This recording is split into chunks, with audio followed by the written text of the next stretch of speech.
Hello, I've recently been working hard on Armstrong Academy's newest venture, which will be unleashed upon the world in the near future. I'm enjoying the hard work, but it leaves precious little time for anything else. So, for my own sanity, in this video, I'm going to document a few projects that have been finished for a while so I can clear them off my to-do list. The first project is a robot eye, an animatronic eye controlled by an Arduino. As you can see from the tape and open wires, this is still a work in progress, but it's finished for now. I designed it on Fusion 360 and 3D printed it.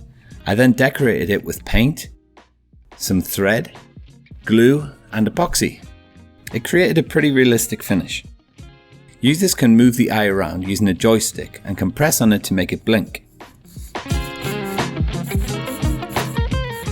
If extra buttons are added, it can be programmed to display emotion, such as sleepiness, shock, anger, and even react to dad jokes.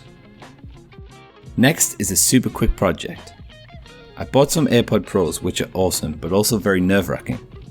I dropped one of them on the first day I had them when I was taking off my motorbike helmet, so I decided to design a strap to keep them safe when I needed to. This project serves as a good example of how 3D printing can be very useful with just a little bit of 3D design skill. Also, I was looking for an excuse to use my new flexible filament. It's very flexible and insanely strong. The next two projects were made for my DIY studio, a studio light and a turntable. I designed both on Fusion 360 and 3D printed them. The light can simply be turned on and off, so the electronics were very basic, but the 3D design took me a while to get right. As for the turntable, I planned to control its speed using pulse width modulation on an Arduino, but after a test run, when I tried to slow the motor down at a certain point, it completely stopped. So I added a compound gear train to the design, and that slowed the overall speed down nicely. That's it for now. Sit tight for my home educational kits. Bye.